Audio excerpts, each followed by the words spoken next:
All right, we're back with another short PowerPoint for Donald and Melania Trump. It is going to get biblical, part 2. And yes, Melania, we listened to your speech last night at the RNC. And you do make America very proud. You have grown into a woman of substance and making such a difference in the lives of all Americans, and they are blessed to have you.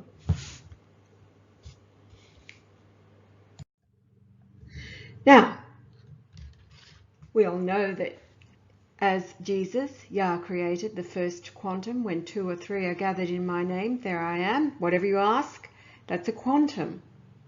So it all began before he went to the cross, April 3rd, 33 AD. And the quantum of the Lord's Prayer has got us to now, as Yah has always said.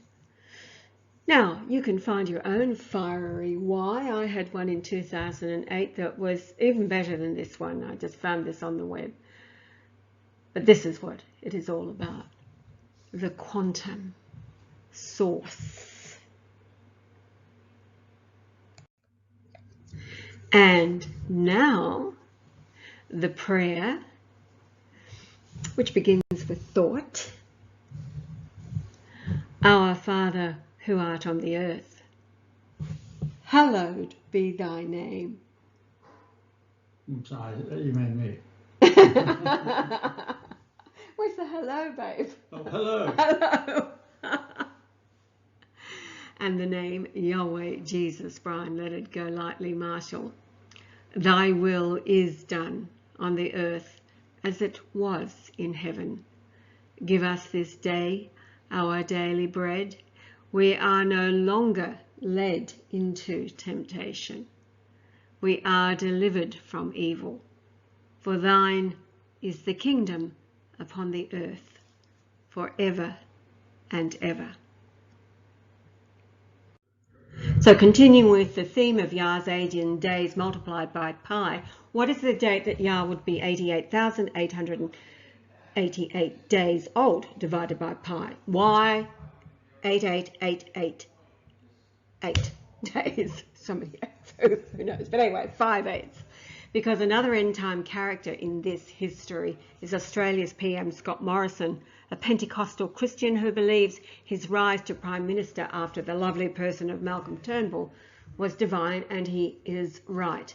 However, for strictly mathematical reasons and nothing to do with what he personally believes, he is an actor elevated to the world stage for a time such as this. He was born 8 days after Yah's firstborn daughter Tracy, she on May the 4th, 1968 in Canada, when Yah was 8,880 days old. And then Scott was born in Australia May the 13th, so you've got 5/13, 1968, when Yah was 8,888 days old, thereby identifying Morrison as a key player in Yah's his story. May 13th aligns significantly with 1 Chronicles 5:13, May being the 5th month, the most important verse linking genetics in Yah's family, identified by the concordance numbers of the 7 names within the verse. And you'll see more clearly with Dex's work, which follows on from the end of this PowerPoint. Now the calculation is 88888 divided by pi, 3.14159 plus. The result is 28,293.929 days. However, rounded to 28294 days old is Yah's age from conception. We already know from the previous PowerPoint that Yah is 28272 days old from conception on August the 31st, 2020, which is the 70-year anniversary to when he was taken back to the Virgin Mary, his mother, while he was in the schoolyard, and he was 2424 days old on that day, or just over 6 years old. So 28294 minus the 28272 is 22 days later, and is September the 22nd, 2020. Now, it's a date of great significance in both of our lives.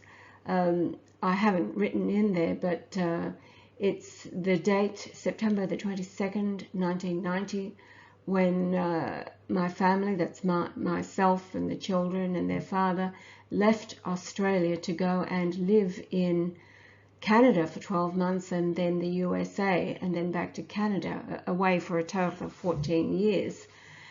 And so we left on the 22nd of September 1990 and arrived on the same date, because we crossed the international date line going over and losing time, so we arrived the same date, 1990. And then exactly 1 year later, after I had already said before we left Australia, oh, I think we'll be in Canada for about 12 months before we move into the USA, which had been the goal.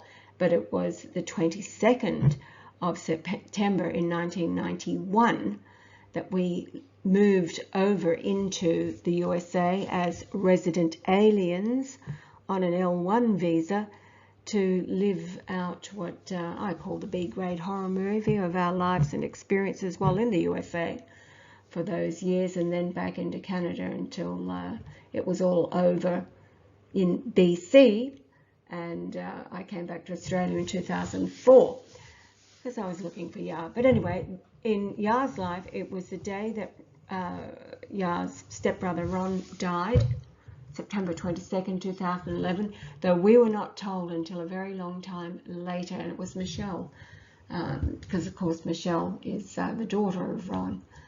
She's the only one that remains close to Yah. So that was Ron's death day. However, it was the day that Dex arrived from the UK, and he stayed with us for 11 months.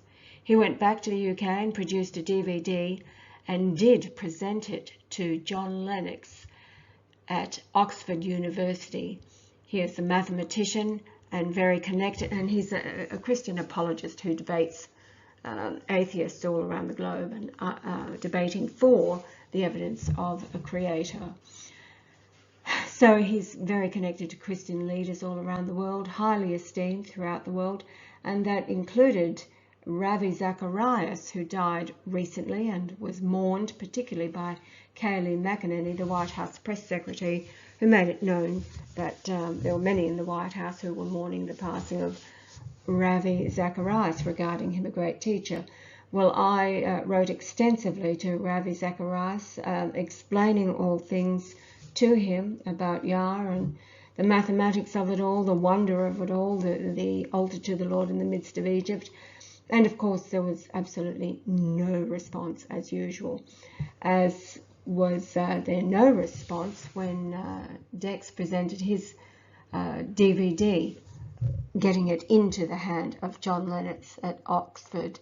Attached to this short presentation of this part of it is that video produced by Dex, who explains it so simply and so well that will probably make it clearer for those of you who don't already understand the beauty, the simplicity, yet the complexity of just how beyond all probabilities that these things are anything short of miraculous that Yah has revealed. There's John Lennox on the left there. He born the 7th of November 1943. And this is just a screen capture from Dex's video that he uploaded 13th of January 2013 to his channel, which is Ultimate Prophecy. And Dex, of course, was the one to fly to Rome. The idea was to interview Pope Benedict using his cell phone after Benedict had realized he'd been cut off and that Francis was indeed the Antichrist. And of course, Gail Ganswain monitoring everything that was being talked about through the websites. They went into high alert. That was the night that Benedict was arrested and the others were taken away, and it was all to prevent Dex from getting to them and interviewing them.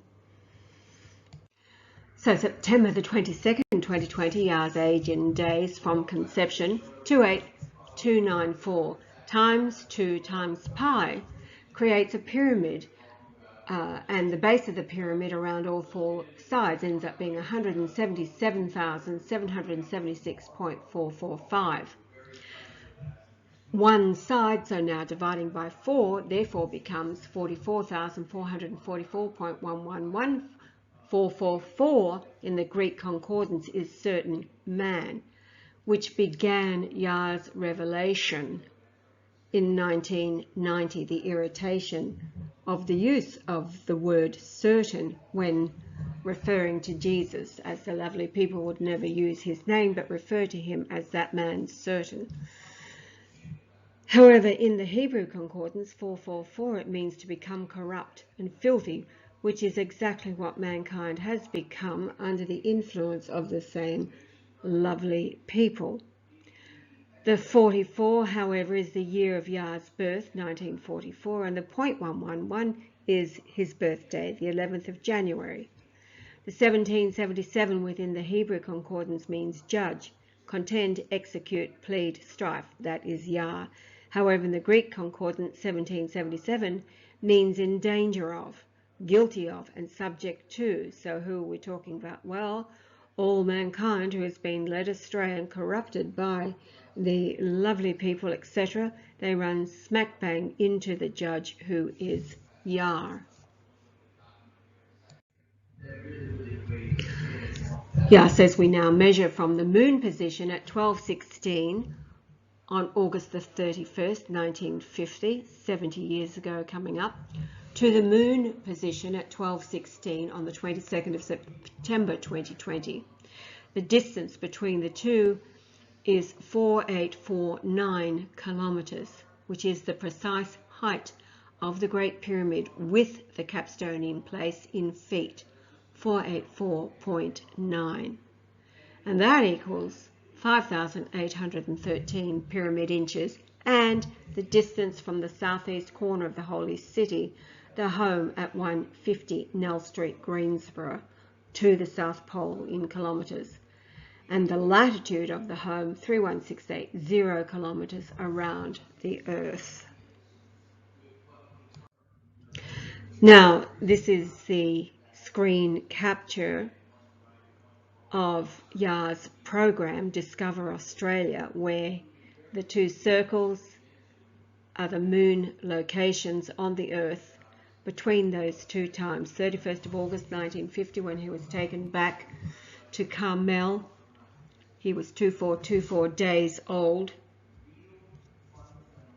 And the 22nd of September 2020.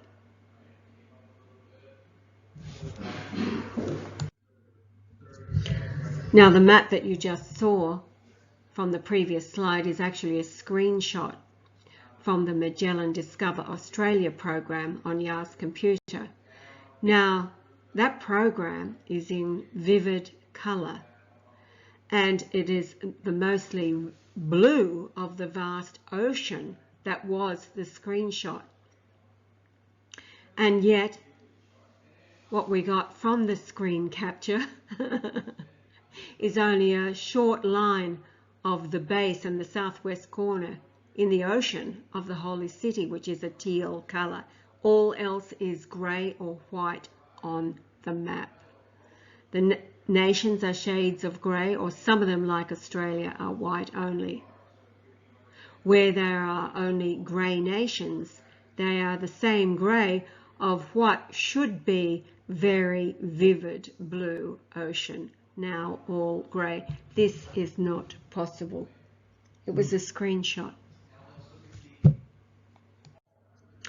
However, when we take a close look, and I said to Yah, now you've got to measure the teal line in the south there.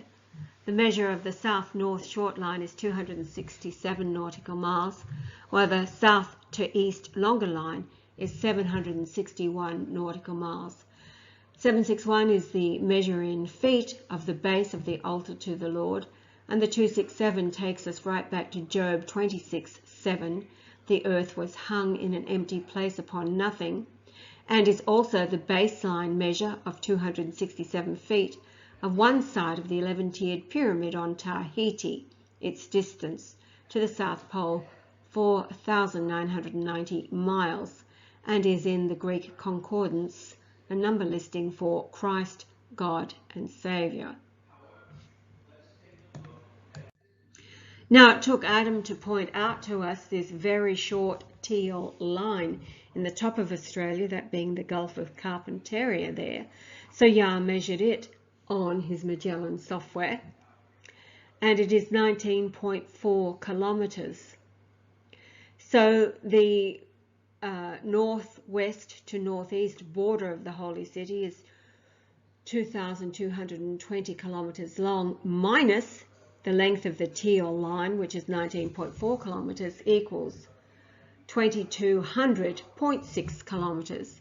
And the last 2,200 is found in Revelation 3:16, quoting, "So then, because thou art lukewarm and neither cold nor hot, I will spew thee out of my mouth." And the word hot is 2,200. The word, however, lukewarm is numbered 5313 within the Greek Concordance and is the phone number of Pauline in Port Alberni, BC, Canada, her maiden name Lucas. And this, of course, was Yah's taunt to her, if you like, and it was his message to her that got him locked up from the forensic locked up into the Forensic Institute for 40 days, this time in Canada, all part of his DVD. I believe more telling, though, that the 194 in the Greek Concordance is undiluted, without mixture, found only once in Revelation 14:10, which reads, "The same shall drink of the wine of the wrath of God, which is poured without mixture," 194, "into the cup of his indignation. He shall be tormented with fire and brimstone in the presence of the holy angels and in the presence of the Lamb." So this is the end of this fairly brief PowerPoint regarding Yah when he is 88888 days old divided by pi, 22nd of September 2020 coming up. Following is Dex's marvellous work explaining and presented to the mathematician John Lennox. He, of course, ignored it as far as we know, but many of you who have not already seen it will appreciate the simplicity of how Dex was able to break it down. Every tool that he has used came from Yah, the book by Piazzi Smythe on the Great Pyramid, Yah's own Magellan software program, the Chris Epps CompuBible program, and but Dex has used online calculators as well for the distance around the globe at certain latitudes, that kind of thing. And yeah, so just enjoy Dex's work. It is marvellous. I've put together this presentation to answer just one question. If God was to prove himself back on the earth, how would he do it? Well, hopefully I will be able to demonstrate how that might be done, and in fact is done. So let's start with this man here, Brian. He was born on the 11th of January 1944 in Sydney, and the sunrise to moonrise on that day was 888 minutes. There we have showing you the times and showing you the calculation of 888 full minutes. Okay, back to Brian, his first wife Eileen. He married her on the 23rd of the 4th 1966 at the age of 1162.6 weeks old. He had a daughter with Eileen, Tracy Lee. She was born on the 4th of May 1968 in Port Alberni. The sunrise to sunset on that day was 888 minutes. And there you have it now. 14 hours 48 minutes is 888 minutes. Incidentally, Brian is 8880 days old when Tracy Lee is born on the 4th of May 1968. Okay, then we have his third wife, Michelle. She was born on the 19th of March 1974. Now Brian is 1162.6 days older than Michelle. And then we have Michelle's daughter Rhiannon, Brian's stepdaughter. She was born on the 20th December 1979, Geelong, Australia. And the sunlight duration, sunrise to sunset, was 888 minutes. Additionally, the age difference between Rhiannon, Brian's stepdaughter, and his daughter Tracy Lee is 11.626 years. Then we have Brian's brother Ronald. He was born on the 25th of February 1935. So that makes Brian 8.88 years younger than his brother Ronald. So, just through his family tree, we have generated two numbers here. We've had them repeated themselves. It's quite synchronistic. I don't know what the odds are exactly, but we've generated 888 and 11626. Now, what do these numbers mean? Okay, well, the 888 number, we're going to apply that to gematria and see how it comes out. Now, gematria is the technique of using the numerical value of Hebrew and Greek words based on the value of their constituent letters to find a hidden meaning or symbolic meaning to the corresponding word. We also have another definition of gematria, a cryptograph in the form of a word whose letters have the numeric values of a word taken as a hidden meaning, or the Kabbalistic method of explaining the Hebrew scriptures by means of the cryptographic significance of the words. And on the right you have the Greek characters and their numeric value. That's just part of it. Obviously there are more letters. So when we do apply 888 in Greek gematria, we get the word Jesus. You can see the individual letters, their numerical value on an individual basis, and then the total to make that word 888. And there's just a Google search, 888 Jesus gematria, and you can see there are many hits. And then there's the 11626 number.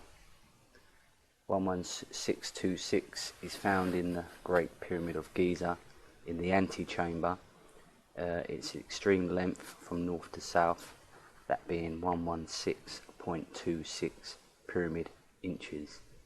Now this information comes from that book there, The Great Pyramid, The Secrets and Mysteries Revealed by Piazzi Smythe. He's the royal astronomer for Scotland when he wrote it in middle of the 19th century.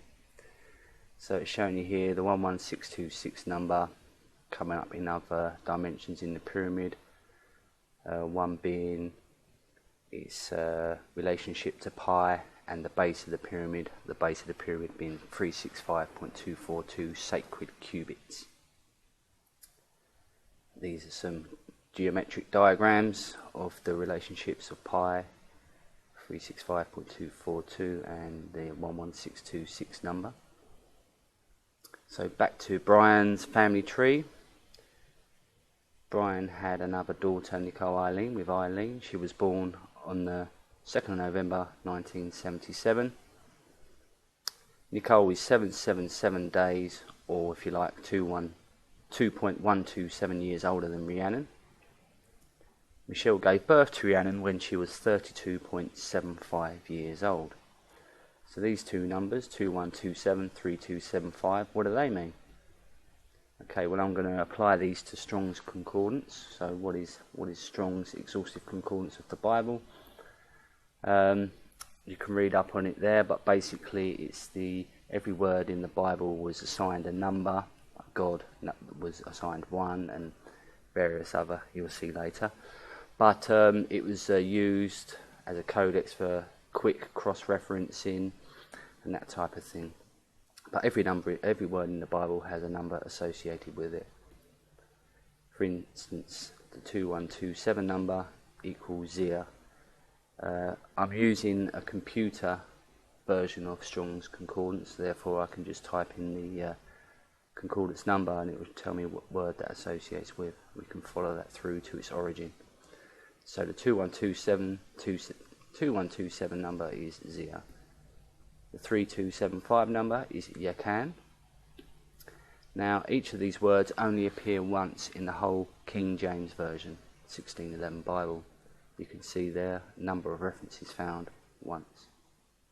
So with over 8600 different words in the Hebrew Concordance, what would be the odds that the words Zia and Yakan, which are only found once, appear in the same verse? Well, not only in the same verse, but immediately next to each other. Now, I don't know what the odds of that are either. Now, if we take the 2127 Zia number and the 3275 Yakan number and add them together, we get 5402. Now, 5.402 years is the difference in time between Brian's birth and that of his sister, June. So going back to 1 Chronicles 5:13, where we find Zia and Yakan, we see that there are 7 names in that verse. There they are. Each of these names has a number value. As I said, it has a concordance number for quick referencing. The mean average of these numbers is 4443.714, and there's a few other decimals. The word God is found 4443 times in the King James Version 1611 Bible. And there's a page off the internet there showing 4443 times for the word God. It's all some Strongs. So 444.3 kilometres is also the distance between the birth locations of 2 of Brian's children, born in houses built by Brian in Port Alberni and Quesnel, Canada. Now here's Magellan. Magellan is standard issue for seafarers and aviators. It's accurate within 3 meters, I believe. Much better than Google Earth, which can be quite a long way out, depending on what you're trying to measure. But as you see there, the 2 points, you've got the latitude and longitude on the right, and you see the distance is 444.3 kilometers. So the measurement of the earth, God's temple, relative to locations important to Brian, bring forth many interesting synchronicities. So Brian lived with Michelle Nye at Nell Street, Greensboro, Victoria. Michelle was his 3rd wife. There's the latitude and longitude there. From this location, the distance to the South Pole, in my opinion, is an important landmark on the earth, is 5813 kilometers. So once again, Magellan done the necessary measuring, and 5813.6 kilometers. So what is 5813? It's also the height of the Great Pyramid of Giza, including the missing capstone in pyramid inches. 1 pyramid inch being 1.00106 British inches. And this can be calculated using the dimensions of the perimeter of the pyramid and the pi angle of the sides. Once again, showing the relationship of the perimeter base, 365.242 sacred cubits, and the pi angle, the value of pi, and the height being 5813. Now there's some more geometric diagrams of the casing stone angle and the relationships between pi, 365242 and 11626. So the location at Nell Street also reveals truth through gematria. Okay, we know Nell Street is on a latitude of 3742.524, but what's the circumference of the Earth at this latitude? Well, first I have to convert that format of latitude into decimal degrees so we can use this application. So 3742.524 calculated to 378456. Now plotted that into the circumference measurer, and we get 31685 8653 kilometers. Now we get 3168 being the first 4 digits. Now this is where we apply it to gematria, and 3168 is Lord Jesus Christ in Greek gematria. There's the table of letters and their numeric values, the individual words, the individual letters, the totals of each, and the final total there, 3168 at the end. Incidentally,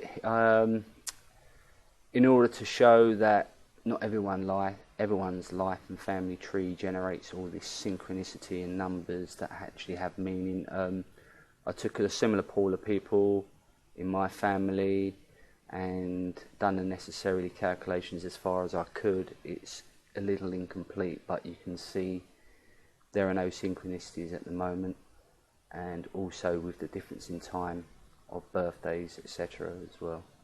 You can look at those in more detail, but nothing that jumps out at all. So there you have it. I'm trying to show you how the pyramid is important. Now if you're wondering, well, why is the pyramid so important?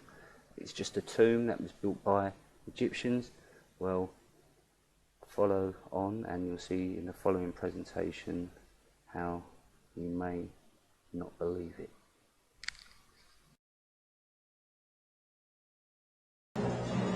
Frank Chaloux, author and lecturer, is one of the many archaeologists who are convinced that the Great Pyramid is not a tomb.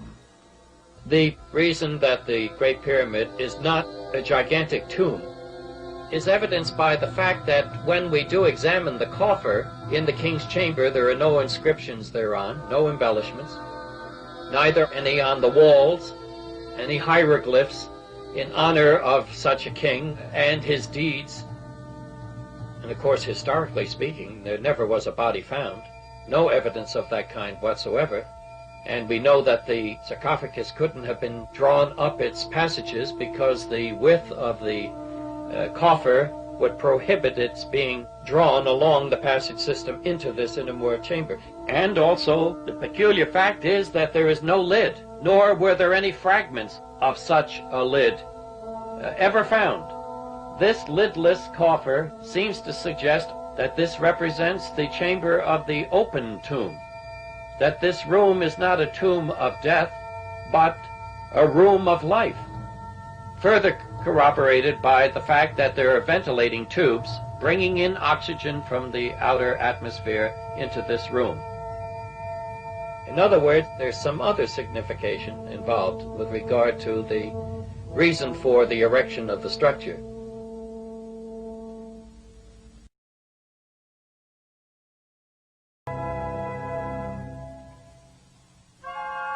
Can scientific investigation shed any light on the purpose of the Great Pyramid? Modern explorers such as Jomard, Coutel, John Greaves, Dickinson, Lepsius, Howard Weiss, Piazzi Smythe, Flinders Petre, and Morton Edgar have surveyed and measured the pyramid. They dug for hidden passages. They measured every passage and chamber. They discovered original air passages to the king's and queen's chambers.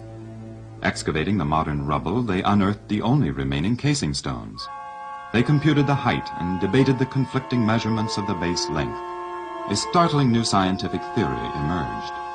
In this theory, the pyramid's measurements teach principles of mathematics, geography, and astronomy. Mr. Jerry Leslie, a Portland, Oregon-based computer specialist, describes some of the scientific discoveries of the last 150 years. It is the scientist's role to discern truth from speculation. Like many areas of research, it is often the simple that turns out to be the most sublime. And yet it is so often overlooked. In the mid-1800s, John Taylor, a British amateur mathematician and astronomer, developed a curiosity about the Great Pyramid. He analyzed the measurements of Colonel Howard Weiss, who had just returned from an expedition to Egypt. Taylor was intrigued by the fact that the pyramid faces were built at the odd angle of 51 degrees and 51 minutes. As he studied the measurements, Taylor made an astounding discovery. The height of the pyramid was mathematically related to the distance around the base in exactly the same proportion as the radius of a circle is related to its circumference. Taylor found that considering the height of this pyramid as a radius, the circumference of that circle would be the same as the perimeter of the base of the pyramid. No other pyramid bears this ratio. The pyramid had been designed to be a geometrical solution to one of mankind's most difficult mathematical challenges, the squaring of a circle. When Taylor published his findings, other astronomers, mathematicians, and explorers began investigations of the Great Pyramid to test his theories. These men uncovered many more facts about the pyramid, facts and proportions that indicate advanced scientific knowledge on the part of the pyramid builders. One of these points, the pi proportion discovered by Taylor, was later proved to be accurate to at least 4 decimal points. Yet it was 2,700 years later before mathematicians computed pi to that accuracy. And not till the 16th century was it computed to 6 and 7 decimal places. The king's chamber and coffer also demonstrate that pi proportion. This is shown in the ratio of the length to the perimeter. A second point found by some of these men was that the cross-section of the pyramid fulfills the famous golden section ratio, that is 1.618, which supposedly was not discovered until 1,000 years later by the ancient Greeks. This was found to be the exact ratio of half the base to the length of the apothem, that is, the line from the mid-base point up to the apex of the pyramid. Now let's take a look at a third point. Isaac Newton computed the sacred cubit of Moses' tabernacle and Solomon's temple and the Great Pyramid to be about 25 British inches. Sir John F.W. Herschel calculated that 1/10,000,000th part of the Earth's polar axis would be 25.025 British inches. Herschel proposed this unit of measure to the world as being more accurate than the French meter, which had been based on the curved line from the pole to the equator. Along came Taylor and Scotland's royal astronomer Piazzi Smythe and others with a startling discovery. The number of Herschel's cubits in the baseline length of the Great Pyramid is 365.242. That is exactly the number of days in a year. This was dubbed the pyramid cubit, and 1/25th part of it was called the pyramid inch. Many other places in the pyramid reveal this special dimension. The pyramid cubit is so astounding because it is based on the axis of the Earth. Also, exactly 100 pyramid cubits form one side of the modern British acre, computed to be 1/myriad-millionth part of the Earth's surface area. Satellite measurements during the International Geophysical Year confirmed Herschel's calculations. Therefore, the pyramid builders knew the size of the Earth more exactly than anyone else until the last 200 years. All of this, and many more aspects of the Great Pyramid's construction, indicate higher engineering skills than we knew possible in that age. But they indicate an even more advanced knowledge of mathematics, geophysics, and astronomy.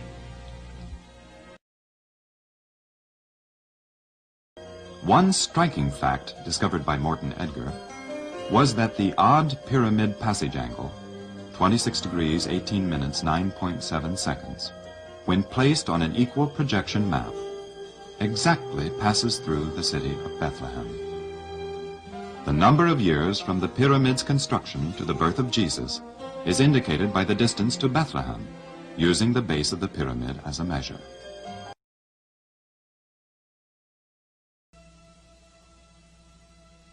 If the Great Pyramid was intended to preserve a biblical message, why has this mystery been kept hidden so long?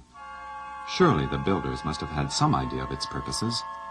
Why have all generations of recorded history believed the Great Pyramid to be the world's biggest mausoleum? Another discovery of this century suggests an answer. Ancient Egyptian hieroglyphs have been unearthed and translated. They reveal symbolic titles for each passage and chamber. The titles of each passage read like a symbolic prophecy of the past and future. The descent, the chamber of the ordeal, the well of life, hall of truth in darkness, hall of truth in light, chamber of regeneration, chamber of the open tomb of resurrection. Carl Hagensick, a Bible lecturer and publisher of religious books, sees the ancient Egyptian inscriptions as hints of a very detailed symbolic relationship between the Bible and the Great Pyramid.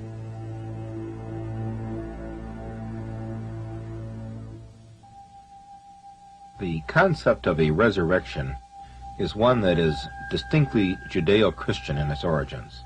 Therefore, when we find reference to resurrection in these ancient Egyptian inscriptions, it places the Great Pyramid symbolic story somewhat similar to that of the Jewish messianic prophecy of the Old Testament.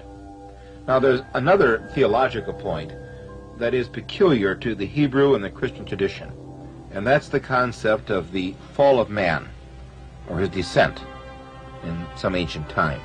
Genesis speaks about the first man, Adam, that he disobeyed God, that he plunged the entire race into a hereditary downward course. And this idea is also picked up in the ancient Egyptian inscriptions. They call the entrance passage the descent.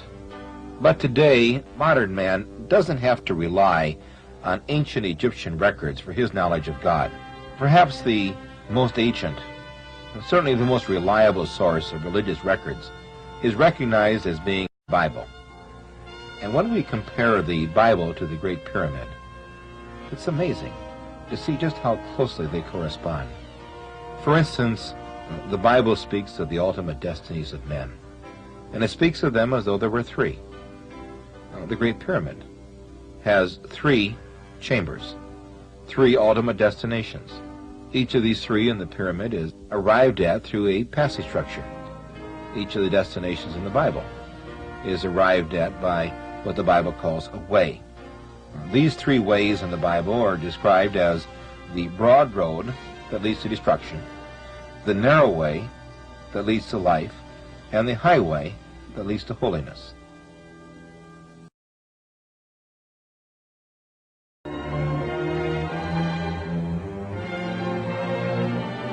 The study of the Great Pyramid, which began as a look into an ancient artifact, becomes an investigation of the most momentous themes that concern the human race, the issues of life, purpose, origins, and destiny. Edmund Jesuit, an award-winning design engineer who relates the Great Pyramid to his interest in science and the Bible, expresses it this way. I believe the Great Pyramid could properly be called the Bible in stone. Now, what is the theme of the Bible? It is the life and the work of Jesus Christ, and that work has two parts.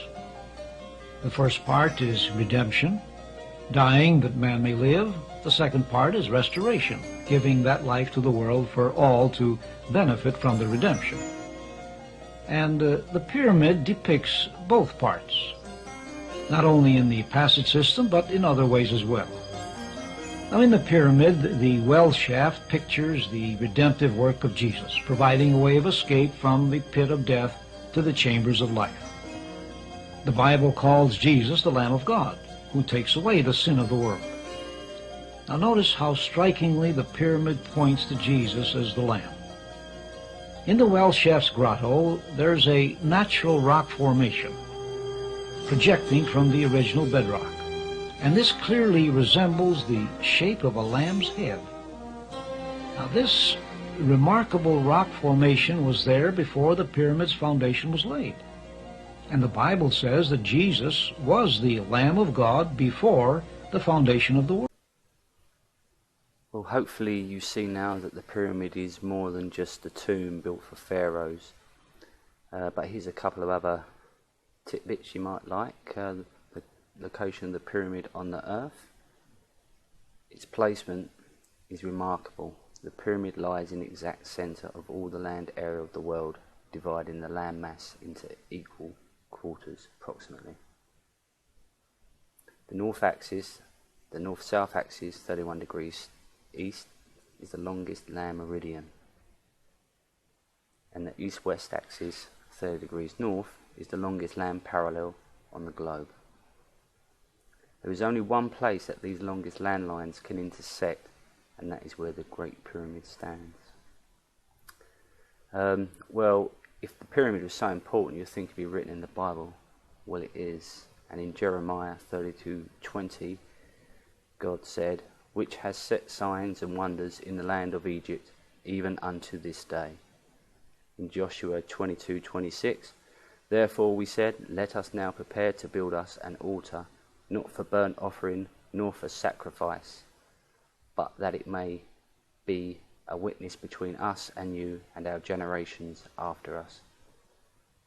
Isaiah 19:19 says, "In that day shall there be an altar to the Lord in the midst of the land of Egypt, and a pillar at the border thereof to the Lord. And it shall be for a sign and for a witness unto the Lord of hosts in the land of Egypt." So they're trying to describe to you that pyramid in Egypt, or there'll be something in Egypt which will be a witness to the Lord. And Giza means border, literally. So the Great Pyramid stands geographically at the border of Lower and Upper Egypt, and at the exact centre of the fan-shaped delta formed by the Nile. So in that day shall there be an altar to the Lord in the midst of the land of Egypt, and at the pillar at the border thereof to the Lord. So literally in the Bible it's describing where there will be a witness to the Lord, that being the pyramid. And the total gematria for Isaiah 19:19, 19:20 in Hebrew is 5449. Now 5449 is the height of the Great Pyramid of Giza up to the missing capstone in pyramid inches. 5449 is also the distance from the entrance to the dead end beyond the subterranean chamber. So regarding the missing capstone, at the head of the four corners of the Great Pyramid should lie the capstone. There it should be. The capstone is the headstone of the four corners of the pyramid. However, the capstone was never placed into position. But why? Well, the missing capstone is the stone the builders rejected, which will be described here. In Psalms 118:22, the stone which the builders refused is become the head of the corner. Now that should be pyramid, that word corner, that's something they've changed. This is the Lord's doing, it is marvellous in our eyes. Now incidentally, Brian grew up in 114 Oriorden Road, which is 118.22 kilometres from where his second wife Eileen was raised. I'm not sure if it's Eileen. Psalms 118 was also referred to by Jesus in Matthew 21:42. Jesus said unto them, "Did ye never read in the scriptures, the stone which the builders rejected, the same is become the head of the corner? That is the Lord's doing, and it is marvellous in our eyes." So remember, we have seen that the Bible speaks of the pyramid as the altar to the Lord. So the capstone represents Jesus, who was rejected then, and Brian, who continues to fulfill this prophecy by being rejected today. Is Brian being rejected